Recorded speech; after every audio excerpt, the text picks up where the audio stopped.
Hello दोस्तों, आप देख रहे हैं उज्जवल महाराष्ट्र। आप सभी का स्वागत है हमारे और आपके न्यूज चैनल पर। देखते रहिए उज्जवल महाराष्ट्र। लाइक, सब्सक्राइब और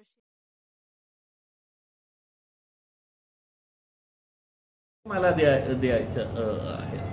तर खैरे साहेब, दानवे साहेब दोघेही सिनियर लीडर्स आहे।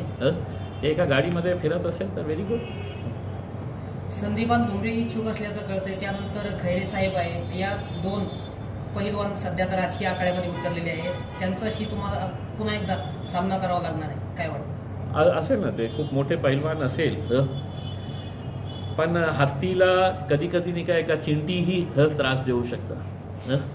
तर ते हत्ती असतील तर त्यांनी हे चिंटीलाही असं इग्नोर करू नये। ते चिंटी पण त्यांना त्रास देण्यासाठी आपल्याला माहीत असेल ना की हत्ती आणि चिंटीची काय हे आहे। तर ठीक है, कितने भी ताकतवर रहने दीजिए। इलेक्शन के अंदर इलेक्शन निवडणूक आली ना तर सगळ्यात ताकदवर कोण असतं तर मतदान करणारा जे असतं, जे वोटर असतं, ते सगळ्यात जास्त ताकदवर असतं। बाकी तर काय सगळं स्वप्न दाखवतं, हे करणार ते करणार, जात धर्म हिंदू मुस्लिम हे सगळं करणारे लोक असतात, पण लोक सगळ्यात जास्त ताकदवर असते। तुम्ही 2-3 दिवसापूर्वी एक ऑफर दिली होती इंडिया आघाडीला की आम्हालाही तुमच्यात समाविष्ट करून घ्या। जर तुम्हाला इंडिया आघाडीत समाविष्ट केलं तर येणाऱ्या लोकसभेचा उमेदवार कोण असेल, काय वाटतं? आता मी दिलेली आहे, मला जे बोलायचं आहे ते मी बोललेलं आहे। आता त्यांनी मला उत्तर द्यावं, मग त्याच्यानंतर आपण ठरवू की पुढे काय होणार आहे। आता माझ्या ऑफरवर काही प्रतिक्रियाच त्यांनी दिलेली नाही आहे की आमची मीटिंग होणार आहे, त्या मीटिंगमध्ये आम्ही हे करणार आहे। तर तुम्ही तुमचं ठरवा, नंतर मी बोलू आपल्याशी। सध्या शहरामध्ये 2-3 घटना समाजात तेढ निर्माण करणाऱ्या घडलेल्या आहे, कसं बघता आपण याकडे? कोणत्या घटना घडल्या? एक कटकरी घटना आहे, एक आपल्या मोडा नाक्याला घडली ती घटना, आणि एक पोस्ट व्हायरल झाली होती त्याबाबत 400-500 लोकांचा एजन्सी पोलीस स्टेशनला जमाव गेला होता। या घटनेकडे कसं बघता? काय आहे की हे जे पोस्टच्या बाबतीत होतं, मी सर्व युवकांना हेच सांगणार आहे की त्याच्यामध्ये तेढ निर्माण करण्याचं काही कारण नाही। कोणीतरी माणूस कुठे बसून ते सोशल मीडियावर काही टाकतं आणि इतकं मोठं जमाव येणं ते मला असं वाटतं की बरोबर नाही। कुठेतरी एक आक्षेपार्ह काही असेल तर त्यांनी पोलिसामध्ये धाव घ्यायचं, रितसर कंप्लेंट रजिस्टर करायची आणि नक्की त्याच्यावर कारवाई होतो। आणि दुसरं म्हणजे जे कटकट गेटचं तुम्ही बोलतो ते मला वाटत नाही की मतलब ते समाजामध्ये तेढ निर्माण करण्याचा। जी मुली तिथे आली होती, ज्यांच्या सोबत आली होती, त्यांनी लोकांबरोबर चांगल्या रीतीने बोलली असती तर ते इतकं हे झालं नसतं।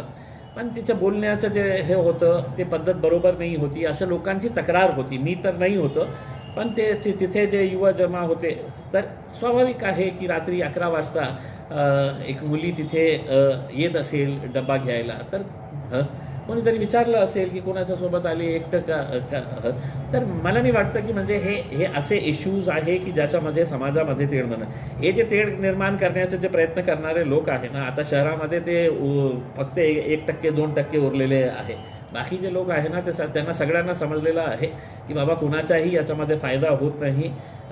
जे राजनीती चालवणारे लोक आहे ते आपला राजनीती करून निघून जातात आणि उगाच आपल्यावर केसेस रजिस्टर होतात। तर 98% जे लोक आहे ना ते खूप हुशार झालेले आहेत। आपण पंतप्रधान आवास योजनेचा आवाज उठला होता की घरकुल भेटलेले नाही आहे, पण आता यादी जाहीर झाली, आपण कसं बघतो त्या यादीकडे? काय आहे की मी त्याचा पाठपुरावा केला नसता तर हे जे 50,000 पेक्षा जास्त लोक आहे ज्यांना मोदी साहेबांनी 2016 पासून स्वप्न दाखवले होते आणि त्यांचं भाषण आहे यूट्यूबवर, त्या यूट्यूबच्या त्यांच्या एका भाषणामध्ये त्यांनी सांगितलं होते कि इस देश के अंदर हर बेघर को 30 मार्च 2022 तक हर एक को पक्का छत मिलेगा, फिर वो छत के नीचे नल मिलेगा, नल के अंदर जल मिलेगा। ये इन्होंने पूरी कविता सुनाई थी उसके अंदर, वो यूट्यूब के ऊपर है भाषण में। मला प्रश्न हे विचारायचं होतं की साहेब 50,000 लोक माझ्या जिल्ह्यातले ते स्वप्न बघत होते की आमच्या घर मिळणार, ते कुठेतरी तुम्ही हे तो खड्ड्यात टाकले होते। मी ते मुद्दा नाही उचलला असता तर कुणालाही घर मिळणार नव्हते। आता मला माहीत आहे की आता जे प्रक्रिया जे सुरू आहे आता त्यांची तयारी सुरू आहे. जे जे दुले आहे ना आपले भारतीय जनता पार्टीचे इथे जिथे घोड़ी दिसली की चढ़ाई तो वो घोड़े के ऊपर चढ़ने के लिए तैयार बैठे हुए हैं कि अब कब है तो हम ये प्रधानमंत्री आवास योजना का गाजा बाजा की देखो हमने लाए करके ते तुम्ही करा, पण लोकांना घरं द्या, हे महत्त्वाचं आहे. आणि त्यांची तयारी अशी आहे की निवडणुकीच्या पूर्वी आपण मोठा एक कार्यक्रम घेऊन आता स्वतःची आपली कशी पीठ थपथपायची आहे की आम्ही आणलं. दुसरा विषय अंबादास दानवे यांनी म्हटलेलं आहे की इम्तियाज जलील हे चांगले व्यक्तिमत्व आहे, मात्र त्यांचा पक्ष जातीवादी असेल. त्यांचं व्यक्तिगत मत असेल, मी त्यांना धन्यवाद देतो.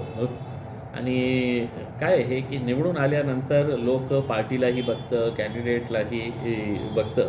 तर अंबादास दानवे साहेबांनी असं म्हटलं असेल तर मी धन्यवाद देतो त्यांना असं वाटत असेल.